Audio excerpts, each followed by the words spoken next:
Hello everyone, स्वागत है सभी का ऑनलाइन स्टडी में। आज हम आपके लिए लेकर आए हैं बिहार एसआई प्रीलिम्स के लिए प्रैक्टिस सेट 16। अगर आपने इससे पहले के बाकी के सेट्स को नहीं देखा तो ज़रूर देखें। यहाँ पे हम लोग जो भी क्वेश्चंस बात करते हैं बिल्कुल बीपीएससी के पैटर्न पे सारे क्वेश्चंस को अरेंज किया गया और 100 क्वेश्चंस के साथ हमारा सारा मॉक टेस्ट चलता है। तो इस वीडियो को एंड तक देखिए और अपना स्कोर नीचे कमेंट करके बताइए कि आपने आउट ऑफ 100 से कितना स्कोरिंग किया। ठीक है, चलिए इस वीडियो को हम शुरू करते हैं। आज के इस वीडियो का फर्स्ट क्वेश्चन ये बनता है कि हड़प्पा संस्कृति के विस्तार के संदर्भ में चोलिस्तान शब्द का प्रयोग किस क्षेत्र में के लिए किया गया। चोलिस्तान शब्द का प्रयोग किस क्षेत्र के लिए किया गया। तो इस क्वेश्चन का राइट आंसर हो जाता है कि थार रेगिस्तान से लगा हुआ पाकिस्तान का रेगिस्तानी जो क्षेत्र है उसको चोलिस्तान शब्द कहा गया। ठीक है, बी को टिक करेंगे। जी हाँ, बिल्कुल। सबसे पहले बात कर लेते हैं कि इस प्रैक्टिस सेट का सेफ स्कोर क्या है। तो मैं आपको बता दूं कि जनरल कैटेगरी के लिए 73, बीसी कैटेगरीज के लिए 69 और एससी कैटेगरीज के लिए 64, एसटी के लिए 67। अगर आप इतना स्कोर कर लेते हैं तो मान करके चलेंगे कि आप काफ़ी अच्छे तरीके से अपनी तैयारी को कर चुके हैं। ठीक है, बस आपको प्रैक्टिस करते रहना है। अगर वीडियो आपको अच्छी लगे तो लाइक भी कर दीजिएगा, साथ ही साथ चैनल को सब्सक्राइब कर लीजिएगा क्योंकि यहाँ पर आपको इसी तरह की रोजाना मॉक टेस्ट दी जाती है। तो चलिए शुरू करते हैं। सेकेंड क्वेश्चन कह रहा है कि निम्नलिखित में से किस राज्य सरकार द्वारा थारू जनजातियों की संस्कृति को विश्व स्तर पर पहचान दिलाने के लिए एक विशेष योजना शुरू की गई है। तो इस क्वेश्चन का राइट आंसर हम ऑप्शन ए को टिक करेंगे, उत्तर प्रदेश की सरकार के द्वारा। थर्ड क्वेश्चन देखिए क्या है कि निम्नलिखित में से कौन सा अवर्णी लवक यानी ल्यूकोप्लास्ट का कार्य है। तो सिंपल सी भाषा में बात करें तो ल्यूकोप्लास्ट का कार्य क्या है ये आपसे पूछा जा रहा है। तो देखिए सही आंसर हो जाता है भोजन के भंडारण में मदद करना ल्यूकोप्लास्ट का कार्य होता है। ठीक है, ऑप्शन सी करेक्ट होगा। क्वेश्चन नंबर 4 बताइए, निम्न में से किस प्रतिहार राजा ने प्रमाण की उपाधि ली थी। प्रमाण की उपाधि किस प्रतिहार राजा ने ली थी। तो इसका सही आंसर हो जाता है मिहिर भोज। ठीक है, ऑप्शन हम ए को टिक करेंगे, मिहिर भोज। फिफ्थ क्वेश्चन है कि भारत के संविधान के अनुच्छेद 371 के जी में दिया गया विशेष प्रावधान किस राज्य से संबंधित है। ध्यान रखिएगा 371 के जी की बात की जा रही है। तो यहाँ पे हमारा सही आंसर हो जाता है मिजोरम। ठीक है, ऑप्शन सी को टिक करेंगे, मिजोरम। नेक्स्ट क्वेश्चन, भारतीय रासायनिक जीव विज्ञान संस्थान कहाँ स्थित है। भारतीय रासायनिक जीव विज्ञान संस्थान कहाँ स्थित है। कोलकाता बिल्कुल सही होगा, ऑप्शन बी को टिक करेंगे। नेक्स्ट क्वेश्चन, प्रसिद्ध नवकलेश्वर त्यौहार निम्नलिखित में से किस राज्य का है।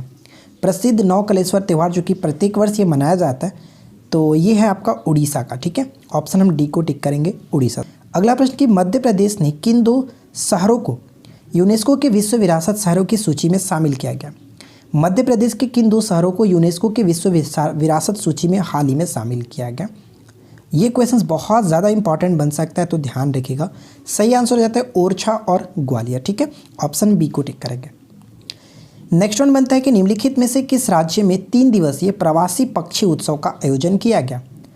प्रवासी पक्षी उत्सव, तो ध्यान रखेंगे प्रत्येक वर्ष विश्व प्रवासी पक्षी दिवस जो मनाया जाता है वो 9 मई को मनाया जाता है। ठीक है, और अगर हम यहाँ पे बात करें कि जो प्रवासी पक्षी उत्सव मनाया जाता है मनाया गया बिहार में मनाया गया। ठीक है, ऑप्शन बी बिल्कुल सही होगा और आने वाले एसआई के लिए तो काफ़ी इंपॉर्टेंट क्वेश्चंस बन सकता है। तो आज की इस वीडियो को शुरू करने से पहले मैं छोटा सा अपडेट मैं आपके साथ शेयर करना चाहता हूँ। अनअकैडमी आपके लिए लेकर आया है फ्री प्लान जिसमें आपको मिलेंगे बिहार के टॉप एडुकेटर्स के साथ पढ़ने का मौका और इसमें आपको बहुत कुछ मिलेंगे जैसे 300+ फ्री लाइव क्लासेस मिलेंगी, साथ ही साथ आपको वीकली फ्री मॉक टेस्ट और क्यूजेस भी मिलेंगे और साथ ही साथ आपको 20,000 से प्लस क्वेश्चंस मिलेंगे और इसके साथ भी बहुत कुछ।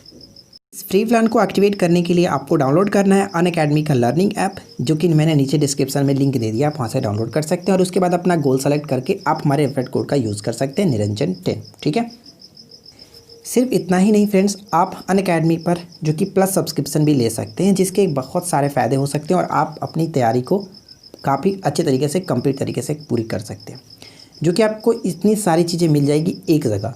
ठीक है, तो हो गई ना पूरी तैयारी एक ही जगह पर। और साथ ही मैं आपको बता दूं कि आप वीडियो को डाउनलोड भी कर सकते हैं ताकि आप आगे जब चाहो आप देख सकते हो। अप्रत्याशित व्यय संसद के पूर्व अनुमोदन के बिना किस निधि से किया जा सकता है, बताइए। अप्रत्याशित व्यय संसद के पूर्व अनुमोदन के बिना किस निधि से किया जा सकता है। तो भारत की आकस्मिक निधि, ऑप्शन बी को टिक करेंगे। और आकस्मिक निधि का संबंध 267 आर्टिकल से, तो ये आपको याद रखना है। नेक्स्ट क्वेश्चन देखिए, लोकसभा में स्पीकर का वोट क्या कहलाता है, यानी लोकसभा में अध्यक्ष का जो वोट होता है उसको हम किस नाम से जानते हैं। उसको हम लोग कास्टिंग वोट कहते हैं। ठीक है, कास्टिंग वोट कहलाता है। अगला क्वेश्चन देखिए, बंगाल में कर्नवालिस द्वारा प्रस्तुत अस्थायी बस्ती को निम्न में से किस नाम से जाना जाता है? कर्नवालिस द्वारा जो 1793 में लागू किया गया था, इसको हम लोग ज़मींदारी प्रथा और स्थायी बंदोबस्त भी कहते हैं, स्तंभदारी प्रथा भी कहा जाता है। तो सी यहाँ पे करेक्ट होगा। अगला प्रश्न है कि प्रकाश में ध्रुवण की घटना से यह सिद्ध होता है कि प्रकाश तरंगे हैं। तो देखिए, प्रकाश में ध्रुवण की घटना से यह सिद्ध होता है कि प्रकाश जो तरंगे होती है, तरंग और कण दोनों के समान। ऑप्शन बी को टिक करेंगे। ठीक है, बी सही होगा। अगला क्वेश्चन, सुभाष चंद्र बोस की 125वीं जयंती पर किस पुल का नाम बदल करके, ठीक है, पुल का बदल करके जय हिंद पुल कर दिया गया? तो 125वीं जयंती पर किया गया और जय हिंद पुल किया गया मेजर हार्ट पुल का, ठीक है, जो कि कोलकाता में स्थित है। इसको आपको याद रखना है। नेक्स्ट क्वेश्चन देखिए, अगला प्रश्न कह रहा है कि किस शिक्षक को ग्लोबल टीचर 2020 पुरस्कार से सम्मानित किया गया, जिसने बच्चों की शिक्षा में सुधार के लिए साथ साथ बालिकाओं की उपस्थिति में भी सुधार करने के लिए अपना योगदान दिया? और ये क्वेश्चंस बहुत ज़्यादा इंपॉर्टेंट बन सकता है। तो सही आंसर यहाँ पे हो जाता है रंजीत सिंह दिसाले। ठीक है, ऑप्शन हम ए को टिक करेंगे और ये काफ़ी इंपॉर्टेंट क्वेश्चन होगा, याद रखिएगा। अगला प्रश्न बनता है कि चागोस द्वीप समूह निम्न में से कहाँ पर स्थित है? चागोस द्वीप समूह जो पड़ता है वो कहाँ पे पड़ता है, किस महासागर में? तो हिंद महासागर में पड़ता है, जिसको हम भारतीय महासागर कह सकते हैं। ऑप्शन सी करेक्ट होगा। देखिए, इससे जुड़ी कुछ पॉइंट्स मैंने लिख रखा है, आप इसको पढ़ सकते हैं कि चागोस द्वीप समूह हिंद महासागर के केंद्रीय भाग में स्थित 7 एटेलों का एक गुट है। इसके 7 एटेलों को मिलाकर के कुल 60 से अधिक द्वीप हैं। चागोस द्वीप समूह मालदीव से लगभग 500 किलोमीटर दक्षिण में स्थित है। तो ये आपको याद रखना है। ठीक है, चागोस द्वीप समूह हिंद महासागर में स्थित है। चलिए नेक्स्ट क्वेश्चन देखिए क्या कह रहा है कि भेड़ाघाट पर कौन सा जलप्रपात स्थित है? भेड़ाघाट पर कौन सा जलप्रपात स्थित है? तो यहाँ पे सही आंसर होगा धुआंधार जलप्रपात। धुआंधार जलप्रपात मध्य प्रदेश में, जो कि नर्मदा नदी पर बनाया गया, याद रखिएगा। अगला प्रश्न, वर्ष 2025 तक अपने सार्वजनिक क्षेत्र को कार्बन तटस्थ बनाने का वादा करते हुए किस देश ने जलवायु आपातकाल घोषित किया है? जलवायु आपातकाल घोषित किसके द्वारा किया गया? Right answer will be option B, New Zealand. ठीक है, न्यूजीलैंड करेक्ट आंसर होगा। अगला प्रश्न बनता है कि संविधान का 117वां संशोधन विधेयक निम्नलिखित में से किससे संबंधित है? तो इस क्वेश्चन का राइट आंसर क्या होगा? 117वां संशोधन विधेयक जो संबंधित है अनुसूचित जाति और जनजाति को पदोन्नति में आरक्षण से संबंधित होगा। ऑप्शन डी को टिक करेंगे। इससे जुड़ी एक छोटा सा पॉइंट आप इसको पढ़ सकते हैं कि इस विधेयक को वर्ष 2012 में राज्यसभा द्वारा पारित किया गया था, लेकिन इसके बाद यह लंबित हो गया था। तो थोड़ा सा आपको पॉइंट आपको याद रखना है कि 117वां किससे संबंधित। ठीक है, अगला प्रश्न देखिए कि भारत के किस जल प्रदाय को लोकप्रिय रूप से नियाग्रा जलप्रपात के तौर पर जाना जाता है? जल प्रदाय को लोकप्रिय रूप से नियाग्रा जलप्रपात के रूप में जाना जाता है। तो सही आंसर होगा चित्रकूट। ठीक है, चित्रकूट जलप्रपात जो है इसको जाना जाता है और ये इंद्रावती नदी पर पड़ता है। ठीक है, इंद्रावती नदी पर छत्तीसगढ़ में। अगला प्रश्न बताइए, फ्लेमिंगो जिसको राजहंस कहते हैं, ठीक है, राजहंस का त्यौहार या फिर फ्लेमिंगो का त्यौहार किस राज्य में मनाया जाता है? ये क्वेश्चन काफ़ी इंपॉर्टेंट है। तो राजहंस या फिर फ्लेमिंगो का त्यौहार आंध्र प्रदेश में मनाया जाता है। सी को टिक करेंगे। अगला प्रश्न क्या है कि हाइड्रोस्कोप एक उपकरण है जिसका उपयोग किस लिए किया जाता है? हाइड्रोस्कोप, ध्यान दीजिएगा। तो मैं आपको बता दूं कि हाइड्रोस्कोप की मदद से पानी के नीचे की वस्तुओं को देखने में उपयोग किया जाता है, जबकि हाइड्रोफोन जो होता है वो पानी के अंदर ध्वनि को सुनने के लिए किया जाता है। हाइड्रोफोन सुनने के लिए, जबकि हाइड्रोस्कोप पानी के नीचे वस्तुओं को देखने के लिए। ठीक है, तो फिलहाल क्वेश्चन का राइट आंसर ऑप्शन डी को टिक करेंगे। एक गुणवत्ता माप पैरामीटर के रूप में सीटेन संख्या का उपयोग मुख्य रूप से गुणवत्ता को मापने हेतु किया जाता है। ध्यान रखेंगे सीटेन संख्या की बात की जा रही है। तो यहाँ पे सही आंसर हम किसे टिक करेंगे?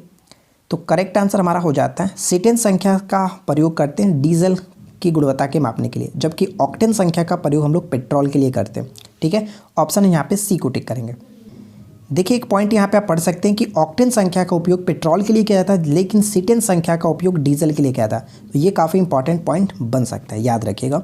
नेक्स्ट क्वेश्चन देखिए क्या कह रहा है कि सूचना का अधिकार अधिनियम कब पारित किया गया था? बताइए कि सूचना का अधिकार अधिनियम कब पारित किया गया था? बहुत अच्छा प्रश्न यहाँ से बन सकता है। तो काफ़ी अच्छा क्वेश्चन है। देखिए इस क्वेश्चन का राइट आंसर जो होगा ऑप्शन बी को टिक करेंगे। 15 जून 2005 को पारित किया गया था। अब इससे कुछ पॉइंट्स मैं आपको बताता हूँ, समझ लीजिएगा। सूचना का अधिकार तारीख 15 जून 2005 को जो कि पारित किया गया, जबकि यह पूरी तरह से लागू जो हुआ था 12 अक्टूबर 2005 को। अगर पारित पूछे तो 15 जून 2005, लेकिन लागू पूछे तो 12 अक्टूबर 2005। तो यहाँ पे थोड़ा सा कन्फ्यूज़न हो सकता है, इसको आप याद रखेंगे। नेक्स्ट क्वेश्चन देखिए, विश्व मलेरिया रिपोर्ट 2020 के अनुसार दक्षिण पूर्व एशिया में किस देश ने मलेरिया के मामले में सबसे ज़्यादा कमी दर्ज की है? तो सबसे ज़्यादा जो कमी दर्ज की गई है वो भारत में ही की गई है, ठीक है ना। ऑप्शन ए को टिक करेंगे। अगला प्रश्न बनता है कि वर्ष 2020 में भारत के सबसे अच्छा पुलिस स्टेशन की सूची में किस राज्य के पुलिस स्टेशन को शीर्ष स्थान प्राप्त हुआ है? तो सही आंसर हो जाता है ऑप्शन बी, नोकपोक सेमकई, जो कि मणिपुर का पुलिस स्टेशन जो कि टॉप पे है, ठीक है। चलिए अगला क्वेश्चन देखिए, भारत के उत्तर पश्चिम हिस्से में सर्दियों के दौरान निम्न में से कौन सा वर्षा का कारण बनता है? वर्षा का जो कारण बनता है वो क्या है? तो करेक्ट आंसर होगा पश्चिमी उपद्रव, पश्चिमी विक्षोभ जिसको कहते हैं। ऑप्शन हम बी को टिक करेंगे, ठीक है। नेक्स्ट देखिए, भद्रा वन्यजीव अभयारण्य किस राज्य में स्थित है? भद्रा वन्यजीव अभयारण्य किस राज्य में स्थित है? तो भद्रा वन्यजीव अभयारण्य को हम टिक कर सकते हैं यहाँ पे। करेक्ट आंसर होगा कर्नाटक, ठीक है। ऑप्शन डी करेक्ट है, कर्नाटक। अगला प्रश्न कि सारनाथ के हिरण्य पार्क, ठीक है, हिरण्य पार्क में बुद्ध के पहले प्रवचन को कहा जाता है? सारनाथ के हिरण्य पार्क जो है बुद्ध के पहले प्रवचन को कहा जाता है महाधर्म चक्र प्रवर्तन, ठीक है। ऑप्शन डी को टिक करेंगे। बहुत अच्छा क्वेश्चन है। अगला प्रश्न बनता है कि नॉर्दर्न रसीदपुर फील्ड के गैस विशाल भंडार मिला है, यह स्थान कहाँ है? नॉर्दर्न रसीदपुर फील्ड से में गैस का विशाल जो भंडार मिला है वो किस स्थान पर है? तो नॉर्दर्न रसीदपुर फील्ड है बांग्लादेश में। ऑप्शन यहाँ पे सी करेक्ट होगा। अगला क्वेश्चन देखिए, किस इतिहासकार ने कहा था कि अकबर का दीन इलाही उसकी मूर्खता का स्मारक था? दीन इलाही उसकी मूर्खता का स्मारक था। दीन इलाही की स्टार्टिंग 1582 ईस्वी में की गई थी अकबर के द्वारा, और इसको कहा गया था बी ए स्मिथ ने कहा था कि मूर्खता स्मारक, ठीक है, मूर्खता का स्मारक। ऑप्शन बी को टिक करेंगे। नेक्स्ट क्वेश्चन बनता है कि निम्नलिखित में से किस अभिलेख या फिर शिलालेख में सती का प्राचीनतम जो संदर्भ मिलता है? सती का प्राचीनतम संदर्भ मिलता है, सती प्रथा के बारे में जो सबसे पहला वर्णन मिलता है वो भानुगुप्त के एरण शिलालेख से। ऑप्शन हम बी को टिक करेंगे, ठीक है। चलिए अगला क्वेश्चन बताइए। नेक्स्ट क्वेश्चन बनता है कि रूस ने आर्कटिक में किस हाइपरसोनिक क्रूज मिसाइल का सफलतापूर्वक परीक्षण किया है? तो यहाँ पे करेक्ट आंसर हम ऑप्शन ए को टिक करेंगे। तसिरकॉन नामक हाइपरसोनिक क्रूज मिसाइल का सफलतापूर्वक परीक्षण रूस ने किया है। नेक्स्ट वन बनता है कि किस राज्य ने गौओं के संरक्षण और संवर्धन के लिए गौ कैबिनेट का गठन करने की घोषणा की है? किस राज्य ने गायों के संरक्षण और संवर्धन के लिए गौ कैबिनेट गठन करने की घोषणा हाल ही में की गई है? मध्य प्रदेश के सरकार के द्वारा। ऑप्शन हम यहाँ पे डी को टिक करेंगे। नेक्स्ट प्रश्न बनता है कि निम्न में से किसने दिल्ली में स्वदेशी आंदोलन का नेतृत्व किया था? दिल्ली में स्वदेशी आंदोलन का नेतृत्व जो किया गया था सैयद हैदर राजा के द्वारा किया गया था। अगला प्रश्न बनता है कि मीर बख्शी का खिताब दिया जाता था। मीर बख्शी का जो खिताब है ये किसको दिया जाता था? तो सैन्य विभाग के जो प्रमुख होते थे उनको दिया जाता था। यहाँ पे करेक्ट होगा, सी आंसर होगा। अगला प्रश्न बनता है कि भारत का प्रधानमंत्री राष्ट्रपति द्वारा क्या होता है? बताइए, भारत का प्रधानमंत्री राष्ट्रपति द्वारा क्या होता है? तो नियुक्त किया जाता है, ठीक है, नियुक्त किया जाता है।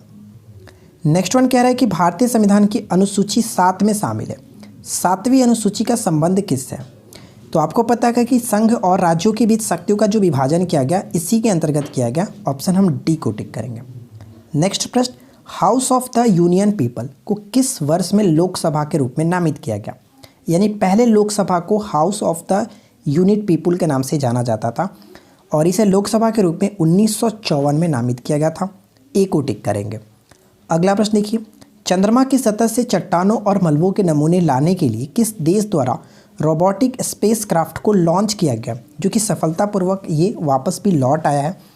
और ये है चीन, ठीक है, चीन। और ऐसा करने वाला जो कि कह सकते हैं कि चंद्रमा के सतह पर फतह करने वाला ये दूसरा देश बन चुका है। पहले इसे अमेरिका के पास ये हासिल था। अगला प्रश्न बनता है कि निम्न में से कौन सा दबाव समूह नहीं है? बताइए कि दबाव समूह नहीं है। तो देखिए इस क्वेश्चन को अच्छे से समझिएगा। यहाँ पे राइट आंसर होगा राजनीतिक दल। राजनीतिक दल दबाव समूह के अंतर्गत नहीं आता है। और मैं आपको बताता हूँ कि दबाव समूह क्या है। देखिए आप यहाँ पे अच्छे तरीके से पढ़ सकते हैं कि दबाव समूह उन लोगों का एक समूह है जो कि अपने सामान्य हित को बढ़ावा देने और बचाव करने में प्रयास करते हैं। वे राजनीतिक दलों से अलग हैं, ठीक है, राजनीतिक दलों से अलग है क्योंकि वे न तो चुनाव लड़ते हैं और ना ही राजनीतिक सत्ता पर कब्जा करने की कोशिश करते हैं। तो यहाँ पे हम कह सकते हैं कि दबाव समूह के अंतर्गत राजनीतिक दल नहीं आता है। समझिए यहाँ पे कौन कौन से इसके अंतर्गत आते हैं, जैसे व्यावसायिक समूह, व्यापार संघ, व्यावसायिक संगठन, धार्मिक संगठन, जनजातीय संगठन, नक्सली समूह जैसे परमाणु समूह दबाव समूह के उदाहरण हैं, ठीक है। तो ये सभी दबाव समूह के उदाहरण के अंतर्गत आते हैं। तो आई होप कि ये पॉइंट आपका क्लियर हो चुका होगा। नेक्स्ट क्वेश्चन बताइए, संविधान के निम्न में से किन राज्यों में जनजातीय कल्याण मंत्री नियुक्त करने के आदेश है? किन राज्यों में जनजातीय कल्याण मंत्री नियुक्त करने के आदेश है? तो यहाँ पे सही आंसर हमारा क्या होगा? करेक्ट आंसर होगा छत्तीसगढ़ और उड़ीसा, यानी करेक्ट आंसर ऑप्शन हम सी को टिक कर सकते हैं, 1 और 3। इसके बारे में थोड़ा सा पॉइंट आप यहाँ पे पढ़ सकते हैं, जैसे संविधान के अनुच्छेद 164 के अनुसार छत्तीसगढ़, झारखंड, मध्य प्रदेश और उड़ीसा में आदिवासी कल्याण के लिए प्रभारी मंत्री होंगे, ये बात कही गई है, ठीक है। तो ये 4 राज्य आपको याद रखना है, छत्तीसगढ़, झारखंड, मध्य प्रदेश और उड़ीसा। तो ऑप्शंस में आपके पास दिया गया था छत्तीसगढ़ और उड़ीसा दिया गया था, ठीक है। नेक्स्ट क्वेश्चन देखते हैं। अगला प्रश्न देखिए क्या है, निम्नलिखित में से कौन सा विषय भारतीय संविधान की 7वीं अनुसूची के, जो यहाँ पे अनुसूची देखिए समवर्ती सूची में शामिल है, 7वीं अनुसूची के समवर्ती सूची में शामिल है। तो समवर्ती सूची के अंतर्गत दंड प्रक्रिया आता है, ऑप्शन हम ए को टिक करेंगे। नेक्स्ट वन क्वेश्चन कह रहा है कि निम्नलिखित कथनों पर विचार करें। फर्स्ट और सेकंड पॉइंट पढ़िए और बताइए कि कौन सा यहाँ पे कथन जो कि सही है, ठीक है, कौन सा सही है। देखिए, घाटप्रभा और भीमा कावेरी नदी की सहायक नदियाँ, ये क्या सही है? बिल्कुल नहीं, ये पॉइंट गलत है, क्योंकि घाटप्रभा और भीमा की अगर हम बात करें तो ये कृष्णा नदी की सहायक नदी है। कृष्णा नदी की सहायक नदियों में तुंगभद्रा, कोयना, घाटप्रभा, मूसी, भीमा ये आती हैं जो कि प्रमुख है, ठीक है। कृष्णा नदी का उद्गम महाबलेश्वर से होता है, महाराष्ट्र के महाबलेश्वर से होता है। सेकेंड पॉइंट की बात करें तो यह पश्चिमी घाट की ब्रह्मागिरी पर्वत श्रेणी से निकलती है। बात यहाँ पे कावेरी की जा रही है, ये पश्चिमी घाट के ब्रह्मागिरी पर्वत से निकलती है, जो कि बिल्कुल सही है। तो यहाँ पे हम ऑप्शन बी को टिक करेंगे, केवल और केवल 2 सही है। मैं आपको बता दूं कि कावेरी नदी जो है वो ब्रह्मागिरी पर्वत से निकलती है, ये पॉइंट क्लियर हो गया। जिसके सहायक नदी की अगर हम बात करें तो अमरावती, भवानी, हेमावती और काबिनी, याद रखिएगा काबिनी, ठीक है। चलिए अगला प्रश्न बताइए, निम्नलिखित कथनों पर विचार करें। फर्स्ट और सेकेंड पॉइंट है और बताना है कि निम्नलिखित कूट में सही उत्तर चुनें। तो आपको बताना है कि कौन यहाँ पे सही है। देखिए, पहला पॉइंट्स की बात करें तो रुस्तम 2 डीआरडीओ द्वारा विकसित एक मानव रहित हवाई वाहन है, बिल्कुल सही है, इसमें कोई दिक्कत नहीं है। सेकेंड पॉइंट क्या है कि ड्रोन का उपयोग केवल निगरानी मिशन के लिए किया जाता है, जो कि ये पॉइंट गलत है। देखिए, मैं आपको बताता हूँ यहाँ पे करेक्ट आंसर हमारा क्या हो जाएगा। फर्स्ट पॉइंट सही है, सेकेंड पॉइंट गलत है, इसलिए हम ऑप्शन ए को टिक करेंगे, केवल और केवल 1। आप यहाँ पे पढ़ सकते हैं कि रुस्तम 2 एक मीडियम अल्टीट्यूड लॉन्ग, जो कि एंड्योरेंस कह सकते हैं, मानव रहित हवाई वाहन है, ठीक है। मानव रहित हवाई वाहन है, जो कि पहला पॉइंट हमारा जो कि बिल्कुल सही था, ठीक है। अनमैन्ड एरियल व्हीकल है और जो डीआरडीओ के वैमानिक विकास प्रतिष्ठान एडीई द्वारा डिज़ाइन और विकसित किया गया। तो ये डीआरडीओ के द्वारा विकसित किया गया, पॉइंट क्लियर है। और मैं आपको बता दूं कि यह बहुउद्देशीय ड्रोन है जो निगरानी मिशनों के अलावा विभिन्न उद्देश्यों के लिए उपयोग किए जाते हैं। तो यहाँ पे सेकंड पॉइंट इस वजह से ये गलत था। चलिए नेक्स्ट क्वेश्चन बताइए, 1994 में जनसंख्या नीति के लिए किस समिति का गठन किया गया था? जनसंख्या नीति के लिए 1994 में स्वामीनाथन समिति का गठन किया गया था, ऑप्शन ए को टिक करेंगे। नेक्स्ट क्वेश्चन बनता है कि कौन सी संस्था भारत में राजकोषीय नीति तैयार करती है? तो भारत में राजकोषीय नीति किसके द्वारा तैयार की जाती है? तो करेक्ट आंसर होगा वित्त मंत्रालय के द्वारा, ठीक है, वित्त मंत्रालय के द्वारा। अगला प्रश्न कि भारत का सबसे पुराना तेल क्षेत्र कौन से राज्य में स्थित है? सबसे पुराना तेल क्षेत्र जो है वो असम में स्थित है, ठीक है, असम में, जो कि डिगबोई में स्थापित किया गया था सबसे पहले, और ये अभी भी जो कि काफ़ी सफलतापूर्वक चल रहा है। भारत का सबसे पहले किसने म्यूचुअल फंड प्रारंभ किया था? म्यूचुअल फंड सबसे पहले कौन सा स्टार्ट किया गया था? तो 1964 यूटीआई 1964 में स्टार्ट किया गया था, भारत का सबसे पहला म्यूचुअल फंड था। नेक्स्ट क्वेश्चन, पृथ्वी से सूर्य की औसत दूरी लगभग कितनी है? औसत दूरी लगभग कितनी है? तो बताइए सही आंसर क्या होगा? तो हम कह सकते हैं कि 149.6 मिलियन करोड़, और अगर हम इसको अच्छे से देखें तो मैं आपको एग्जैक्ट अगर डाटा बताऊं तो 14.96 करोड़ हम कह सकते हैं, ठीक है, करोड़, ये आप याद रखिएगा। कैसे निकाल सकते हैं? तो देखिए सिंपल सी भाषा में अगर मैं आपको इससे पहले वाला जो वीडियो बताया था उसमें मैंने आपको काफ़ी अच्छे तरीके से बताया था, एक होता है उपसौर, एक होता है अपसौर। उपसौर की स्थिति जो होती है 3 जनवरी को होती है, ठीक है। 3 जनवरी को क्या होता है कि पृथ्वी और सूर्य के बीच न्यूनतम दूरी होती है, और 4 जुलाई को जो होता है पृथ्वी और सूर्य के बीच अधिकतम दूरी होती है। इन्हीं दोनों दूरी को अगर हम जोड़ते हैं, जोड़ करके 2 से डिवाइड करते हैं तो हमारा औसत दूरी निकलता है, और वो औसत दूरी एग्जैक्ट डाटा जो होता है वो 14.96 करोड़ होता है। तो यहाँ पे हम ऑप्शन डी को टिक कर सकते हैं, ठीक है। चलिए अगला प्रश्न कह रहा है कि उद्बोधन एक बंगाली प्रकाशन का श्रेय किसे दिया जाता है। उद्बोधन, तो मैं आपको बता दूं कि उद्बोधन की अगर हम बात करें सही आंसर तो स्वामी विवेकानंद यहाँ पे करेक्ट आंसर होगा। इसके बारे में आप यहाँ पे अच्छे तरीके से पढ़ सकते हैं कि उद्बोधन रामकृष्ण मठ और रामकृष्ण मिशन का एकमात्र बंगाली प्रकाशन है जिसकी शुरुआत विवेकानंद ने जनवरी 1899 में की थी, और जिसके प्रथम संपादक की बात करें तो त्रिगुणातीतानंद, ठीक है, ये आपको याद रखना है। चलिए अगला प्रश्न बताइए करेक्ट आंसर क्या होगा। वर्ष 2020 के अंत तक विश्व का नंबर 1 खिलाड़ी रहने के लिए किस टेनिस खिलाड़ी को ATP टूर नंबर 1 ट्रॉफी दी गई है। तो ये जो मिला है ट्रॉफी नोवाक जोकोविच को मिला है, ऑप्शन बी को टिक करेंगे। अगला क्वेश्चन बताइए किस अभिनेता को साल 2020 के आदित्य विक्रम बिरला कला शिखर पुरस्कार से सम्मानित किया गया। ये जो पुरस्कार से सम्मानित किया गया वो है नसरुद्दीन शाह, ठीक है, नसरुद्दीन शाह, ऑप्शन सी को टिक करेंगे। नेक्स्ट प्रश्न बनता है कि निम्नलिखित में से किसने साप्ताहिक पत्रिका हरिजन प्रकाशित किया था। तो साप्ताहिक पत्रिका हरिजन स्टार्ट किया गया था महात्मा गांधी जी के द्वारा, ए बिल्कुल सही होगा।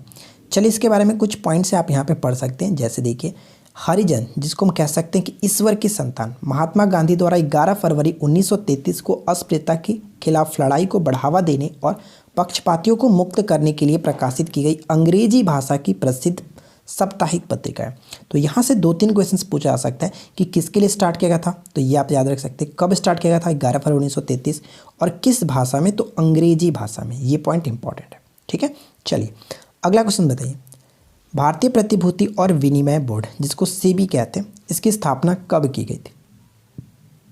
तो देखिए इसकी स्थापना की गई थी, हम यहाँ पे बात करें तो ऑप्शन बी पूरी तरह से अगर हम देखें तो देखिए मैं आपको बताता हूँ काफ़ी अच्छे तरीके से। एक अधिनियम था 1992 का, ठीक है, 1992 के अधिनियम के तहत इसको जो कि मान्यता प्राप्त की गई थी 12 अप्रैल 1982 को, इसलिए ऑप्शन हम बी को टिक करेंगे। और इसके अगर हेडक्वार्टर की बात करें तो मुंबई यहाँ पे करेक्ट आंसर हो जाता है, ध्यान रखिएगा, हेडक्वार्टर मुंबई। नेक्स्ट क्वेश्चन क्या है, 1921 में प्रेस इंक्वायरी कमेटी किसकी अध्यक्षता में स्थापित की गई थी। प्रेस इंक्वायरी कमेटी की किसकी अध्यक्षता में स्थापित की गई थी। तो यहाँ पे हमारा सही आंसर जो होगा वो तेज बहादुर स्प्रू, ठीक है, ए को टिक करेंगे, तेज बहादुर स्प्रू।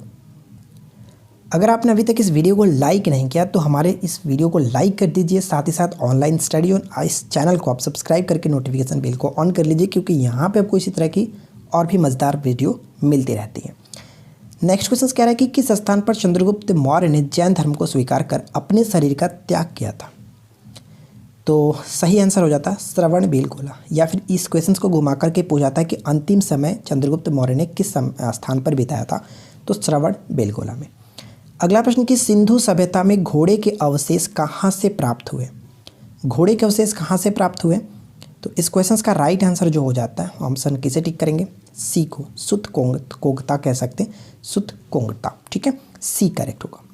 अगला प्रश्न कि पुरी के जगन्नाथ मंदिर का निर्माण किसने कराया था।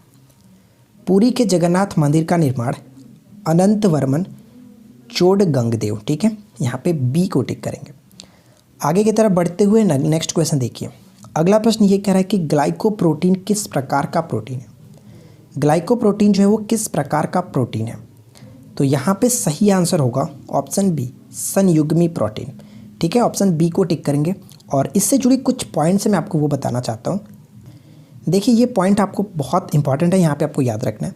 मानव शरीर का लगभग 15% भाग, ध्यान रखेंगे 15% भाग प्रोटीन से बना होता है। प्रोटीन शारीरिक वृद्धि, ठीक है, प्रक्रियाओं के लिए आवश्यक है। भोजन में इनकी कमी से शारीरिक और मानसिक वृद्धि रुक जाती है। सबसे इंपॉर्टेंट पॉइंट याद रखना है कि प्रोटीन की कमी से, देखिए ध्यान रखेंगे कि प्रोटीन की कमी से शिशुओं में सूखा रोग जिसको हम लोग मरासमस कहते हैं और साथ ही साथ क्वासियोकर रोग हो जाता है।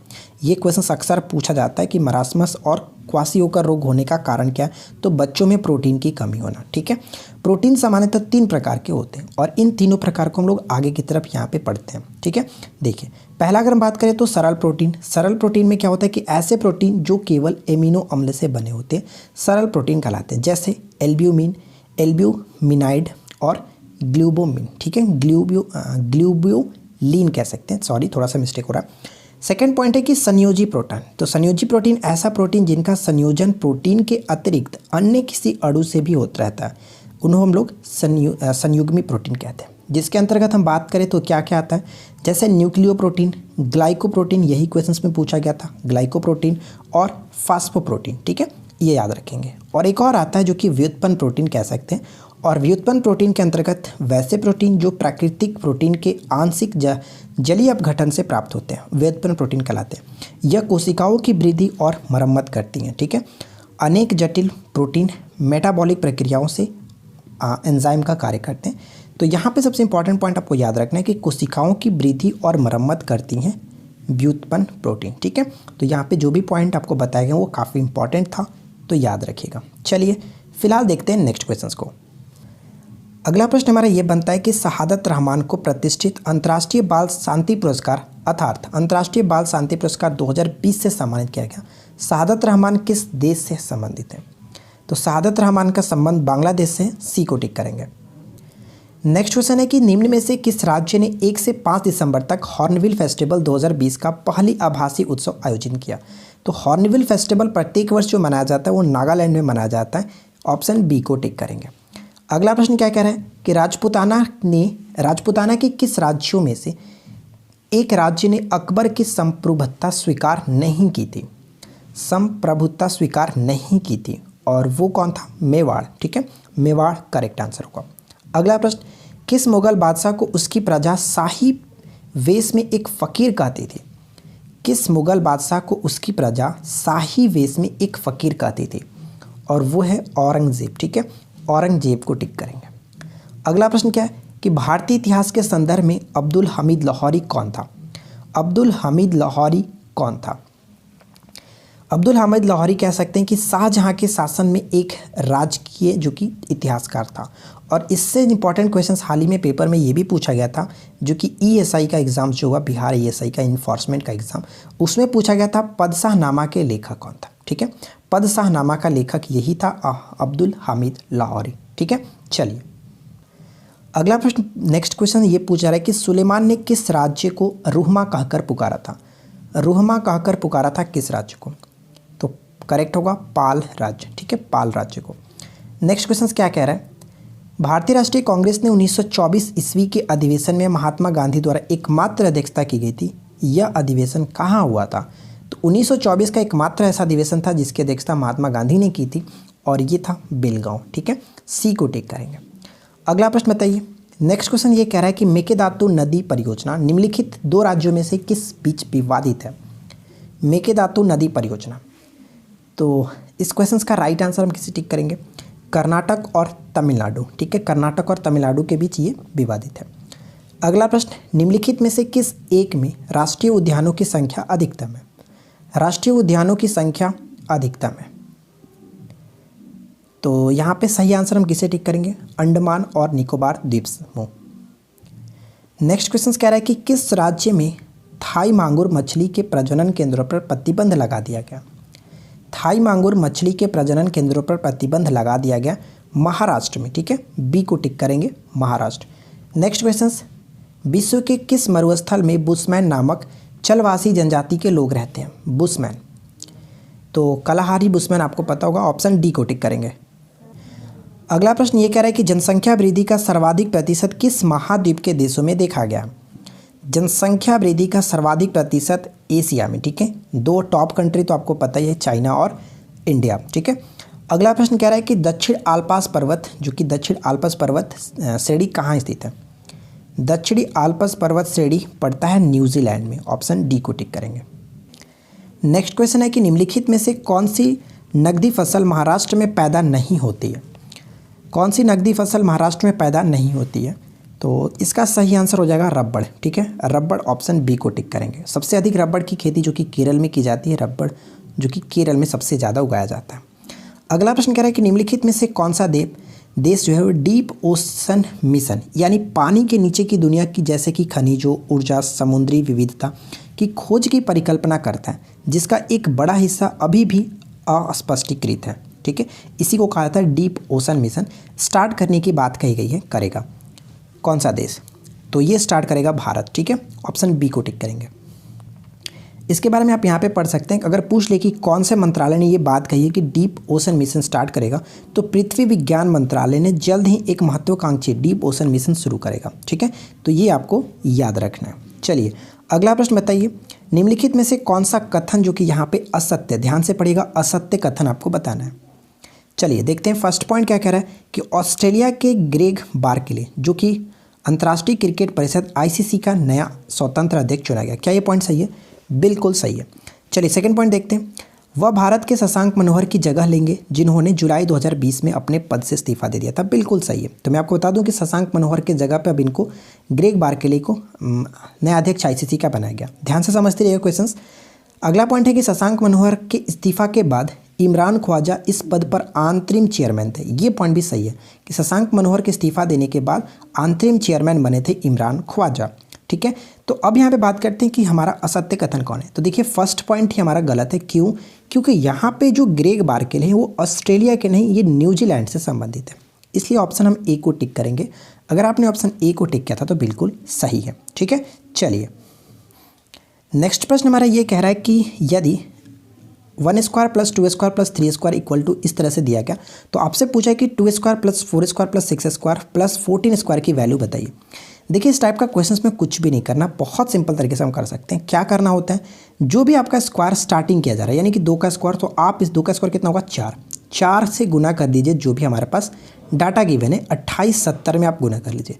अब इतना भी गुना नहीं करना है। अब देखिए सिंपल सी बात है कि 7 चौका 28 यानी लास्ट में 0 और 8 0 आएगा, तो 8 0 सिर्फ और सिर्फ एक ही ऑप्शन में मिल रहा है। करेक्ट आंसर हमारा ऑप्शन सी होगा, बिना किसी दिक्कत के। ज़्यादा इसमें कुछ सोचना ही नहीं है। और ये सभी क्वेश्चंस इस टाइप का मैंने ऑलरेडी अपने मैथ्स वाली वीडियो में करा रखा है। अगला प्रश्न है कि राष्ट्रीय रसदार फल अनुसंधान केंद्र अवस्थित है। राष्ट्रीय रसदार फल अनुसंधान केंद्र अवस्थित है नागपुर। ठीक है ना, ऑप्शन बी को टिक करेंगे, नागपुर। अगला प्रश्न बताइए, भूगर्भ में जिस स्थान पर भूकंपीय तरंगों की उत्पत्ति होती है उस स्थान को क्या कहते हैं? उस स्थान को हम लोग कहते हैं भूकंप केंद्र। ठीक है, भूकंप केंद्र, ऑप्शन हम सी को टिक करेंगे। अगला प्रश्न क्या है, नेक्स्ट क्वेश्चन ये कह रहा है कि भारत के संविधान को अपनाने के उपलक्ष्य में हमारे देश में हर साल किस तारीख को संविधान दिवस मनाया जाता है? तो प्रत्येक वर्ष संविधान दिवस हम लोग 26 नवंबर को मनाते हैं, 26 नवंबर को। ठीक है, 26 नवंबर। चलिए अगला प्रश्न देखते हैं। नेक्स्ट क्वेश्चन बनता है कि 1946 के तेभागा आंदोलन किस वर्तमान राज्य में से संबंधित है? तेभागा आंदोलन का संबंध किस राज्य से? तो पश्चिम बंगाल यहाँ पे करेक्ट आंसर होगा, पश्चिम बंगाल से। नेक्स्ट क्वेश्चन की एक जीन एक एंजाइम अवधारणा दी गई थी किसके द्वारा? एक जीन एक एंजाइम की अवधारणा दी गई थी विडल एवं टैटम के द्वारा। ठीक है ना, ऑप्शन सी को टिक करेंगे, विडल और टैटम के द्वारा। नेक्स्ट क्वेश्चन दिया गया कि प्रतिजैविक यानी एंटीबायोटिक शब्द निम्नलिखित में से किसने दिया था? यहाँ पे बात की जा रही है कि शब्द किसने दिया था, तो सही आंसर होगा साल्मन वैक्समैन। ठीक है, साल्मन वैक्समैन ने दिया था। सबसे पहला एंटीबायोटिक जो बनाया गया था वो था फ्लेमिंग के द्वारा, अलेक्जेंडर फ्लेमिंग के द्वारा। लेकिन शब्द की बात कहें तो ऑप्शन ए को टिक करेंगे। चलिए अगला प्रश्न बताइए, मानव शरीर में काउपर ग्रंथि या फिर इसको कह सकते हैं बुलबोर्थल, ठीक है, निम्नलिखित में से किस एक का भाग है? यानी काउपर जो ग्रंथि है वो किस एक का भाग है? तो ये पुरुष जनन तंत्र का भाग होता है। ठीक है, ऑप्शन डी को टिक करेंगे, पुरुष जनन तंत्र का भाग है। अगला प्रश्न दिया गया है कि मैं अपने घर से कॉलेज के लिए एक निश्चित समय पर चलता हूँ। यदि मैं 5 किलोमीटर प्रति घंटा की चाल से चलूँ तो 7 मिनट की देरी होती है, परंतु 6 किलोमीटर प्रति घंटा की चाल से चलूँ तो ठीक समय से 5 मिनट पहले पहुँचता हूँ। तो मेरे घर से कॉलेज की दूरी कितनी है? इस क्वेश्चन को बनाने का बहुत सिंपल तरीका ये कि दोनों चाल को मल्टीप्लिकेशन कर लीजिए। 5 और 6 मल्टीप्लिकेशन मैंने किया तो 30 हो गया।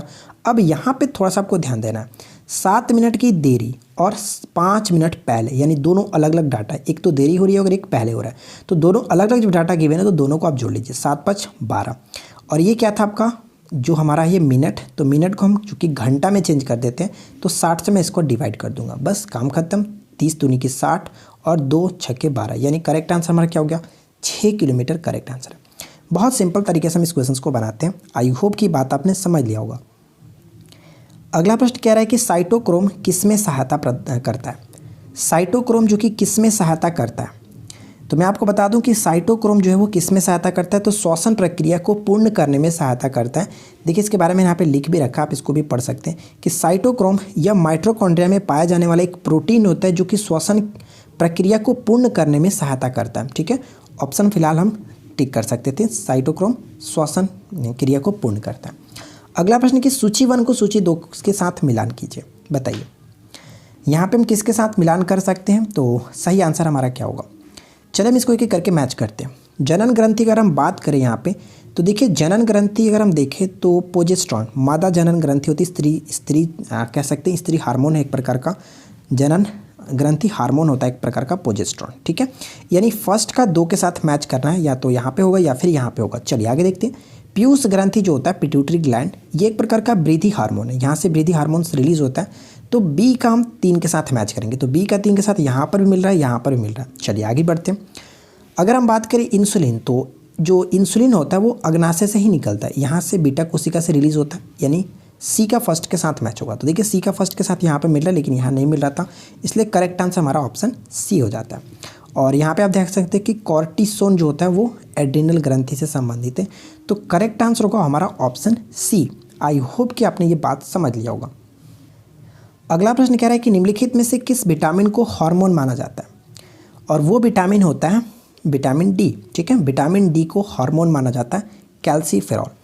अगला क्वेश्चन क्या है कि दूध को पचाने के लिए आवश्यक एंजाइम रेनिन और लैक्टोज मानव शरीर में कितनी उम्र की आयु में लुप्त हो जाते हैं, तो सही आंसर यहाँ पे होगा 8 वर्ष की आयु तक लुप्त हो जाते हैं।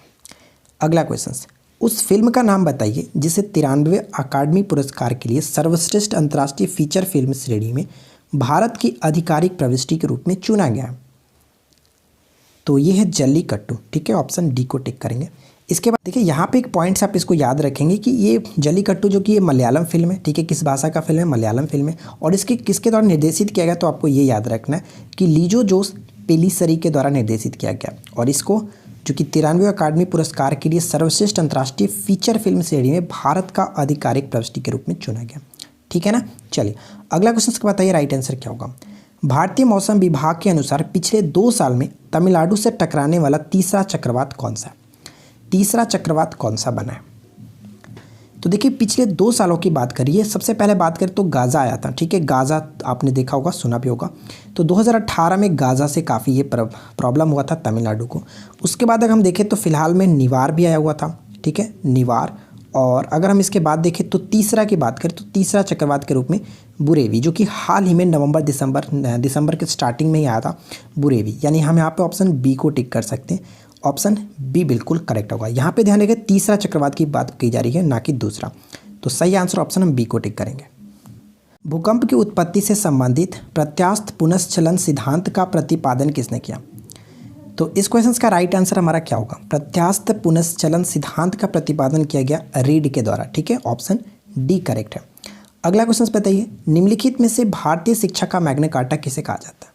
भारतीय शिक्षा का मैग्ना कार्टा के रूप में उड डिस्पैच को कहा जाता है, जो कि 1854 में ये डलहौजी के समय में आया हुआ था। ठीक है ना।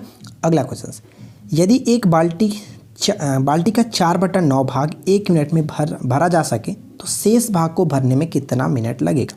देखिए कैसे करेंगे, 4/9 भाग को भरने में 1 मिनट का समय लगता है। ठीक है ना। अगर हम बात करें कि पूरे भाग को भरना होगा तो कितना समय लगेगा, तो पूरे भाग को भरने के लिए आप कहेंगे कि 1 गुने इसको हम कर सकते हैं पलट देंगे 9/4 टोटल लगेगा। लेकिन हमें तो भरना शेष भाग को, यानी 4/9 का शेष भाग कितना होगा, तो आप कहेंगे कि शेष भाग जो हमारा होगा वो 5/4 होगा। ठीक है, 5/9 होगा ना, 5/9, 4/9 का शेष भाग 5/9 बचा, क्योंकि 1 माइनस करेंगे तो आपका 5/9, 9 से 9 खत्म, समय कितना लगेगा 5/4 मिनट। करेक्ट आंसर ऑप्शन सी को टिक करेंगे, ध्यान रखेंगे ऑप्शन सी करेक्ट होगा। अगला प्रश्न ये बनता है कि मेघालय की बिजली आपूर्ति को मजबूत करने के लिए एडीबी के साथ भारत ने कितनी राशि के ऋण समझौते पर हस्ताक्षर किया है। तो ये जो हस्ताक्षर किया गया 132.8 मिलियन डॉलर का हस्ताक्षर किया गया, ठीक है, एशियन डेवलपमेंट बैंक के द्वारा मेघालय में बिजली आपूर्ति की मजबूत करने के लिए। नेक्स्ट क्वेश्चन दिया गया कि मानव शरीर में इंसुलिन का मुख्य कार्य क्या होता है। मानव शरीर में इंसुलिन का मुख्य कार्य क्या होता है। तो इंसुलिन का मुख्य कार्य है कि शरीर में शर्करा के स्तर को नियंत्रित करने के लिए, ठीक है, सी को टिक करेंगे। अगला प्रश्न कह रहा है कि सभी समस्थानिक एक ही तत्व के, सभी समस्थानिक एक ही तत्व के क्या होते हैं। तो यहाँ पे सही आंसर हो जाएगा हमारा कि एक ही परमाणु की संख्या लेकिन विभिन्न परमाणु द्रव्यमान होता है। समस्थानिक में परमाणु संख्या तो समान होता है लेकिन द्रव्यमान भिन्न होता है, इसलिए ऑप्शन सी करेक्ट होगा। अगला क्वेश्चन का राइट आंसर क्या होगा। किसी त्रिभुज ABC में, जो कि यहाँ पे आप इस तरह से दिया गया, तो बताइए कि ABC का वैल्यू क्या होगा, रेशियो में बताना। चलिए अगर मैं आपको यहाँ पे बताऊँ कि A और B देखें तो हमारा 3/2 हो जाएगा। उसी तरह से अगर हम यहाँ पे B और C का देखें, B/C का रेशियो देखें तो 4/3 होगा। और यहाँ पे देख सकते हैं कि B यहाँ पे 2 है, यहाँ पे 4 है, तो हमें इसको इक्वल करना पड़ेगा। तो 3 और 2, 4 और 3 का रेशियो अगर हम देखें तो ऊपर में अगर मैं 2 से गुना कर दूं तो क्या होगा, 6/4/3, यानी करेक्ट आंसर हमारा हो जाता है ऑप्शन सी। क्लियर। चलिए अगला प्रश्न बनता है कि हाल ही में आयरिंग नदी पर विश्व का सबसे ऊंचा रेलवे पुल निर्मित किया जा रहा है। यह पुल किस राज्य में। आयरिंग नदी, तो आयरिंग नदी मणिपुर में पड़ता है, ऑप्शन डी को टिक करेंगे। ध्यान रखेंगे आयरिंग नदी मणिपुर। अगला क्वेश्चन क्या, 20 सितंबर 1932 को यरवदा जेल में महात्मा गांधी ने आमरण अनशन किसके विरुद्ध में किया था। तो किसके विरुद्ध में किया गया था, तो रैमसे मैकडोनाल्ड के सांप्रदायिक पंचाट के विरुद्ध में किया गया था, ठीक है। तो देखिए फ्रेंड्स, यहाँ पे हम लोगों ने 100 क्वेश्चंस काफ़ी अच्छे तरीके से कंप्लीट किया और मुझे उम्मीद है कि आप लोगों को सेट नंबर 16 जरूर अच्छा लगा होगा। वीडियो अच्छी लगी हो, क्वेश्चंस अच्छे लगे हो तो वीडियो को लाइक कीजिए और साथ ही साथ हमारे चैनल ऑनलाइन स्टडी जोन को आज ही सब्सक्राइब करिए इसी तरह के रोजाना मॉक टेस्ट के लिए, मज़ेदार वीडियो के लिए। तो मिलते हैं किसी और वीडियो में नेक्स्ट टॉपिक के साथ। Thanks for watching, keep watching, keep learning, have a good day. देखिए मैं आपको बता दूं कि अगर आप बीपीएससी की ऑलराउंड प्रिपरेशन करना चाहते हैं एक ही जगह पे पूरे अच्छे तरीके से, तो आपको बीपीएससी ये मौका दे रहा है। बीपीएससी फाउंडेशन बैच स्टार्ट हो रहा है प्री और मेंस के लिए 12 जनवरी से, बिल्कुल हिंदी में, ठीक है। तो आपकी तैयारी बिल्कुल अच्छे तरीके से हो जाएगी, आप इस बैच को ज्वाइन कर सकते हैं। साथ ही साथ अगर आपने इस बार जो कि बीपीएससी प्री दे दिया है, अगर आप मेंस की प्रिपरेशन करना चाहते हैं तो ये बैच स्टार्ट हो रहा है 11 जनवरी से, जो कि लक्ष्य बीपीएससी करके आप इसको ज्वाइन हो सकते हैं, एनरोल कर सकते हैं। लिंक आपको नीचे डिस्क्रिप्शन में मिल जाएगा, ठीक है। साथ ही मैं आपको बता दूं कि अगर आप जो कि बीपीएससी की तैयारी पूरी तरह से इंग्लिश मीडियम में करना चाहते हैं तो उसके लिए बीपीएससी फाउंडेशन बैच स्टार्ट हो रहा है, जो कि इंग्लिश में स्टार्ट हो चुका है। इसके बारे में आप पूरी अच्छे तरीके से जाकर नीचे डिस्क्रिप्शन लिंक को चेक कर सकते हैं। और मैं आपको बता दूं कि एक बहुत बड़ी खुशखबरी आई है, अनूप कुमार सिन्हा जी जो कि अनअकैडमी पे आ चुके हैं, तो ये हमारे लिए बहुत बड़ी गर्व की बात है, ठीक है। मैं आपको बता दूं कि अनअकैडमी का आप सब्सक्रिप्शन किस तरह से ले सकते हैं। सबसे पहले तो आपको अनअकैडमी का डाउनलोड कर लेना है, आप जो कि लर्निंग ऐप प्ले स्टोर से। उसके बाद अपना जो भी गोल सेलेक्ट करना चाहते हैं, जैसे बीपीएससी, तो बीपीएससी को सेलेक्ट करेंगे। बीपीएससी को सेलेक्ट करने के पश्चात आपको गेट सब्सक्रिप्शन पे क्लिक करना है। जैसे ही आप गेट सब्सक्रिप्शन पे क्लिक करेंगे तो आपके सामने कुछ इस तरह सा पेज ओपन हो जाएगा और वहाँ पे आप अगर हमारा जो कि रेफरल कोड यूज़ करते हैं निरंजन 10, तो आपको इंस्टेंट 10% का डिस्काउंट मिल जाएगा। तो देर किस बात की, आप अपनी तैयारी को अभी से स्टार्ट कर सकते हैं। लिंक आपको नीचे डिस्क्रिप्शन में दिया गया, जा करके हमारी जो कि लिंक को चेक कर सकते हैं।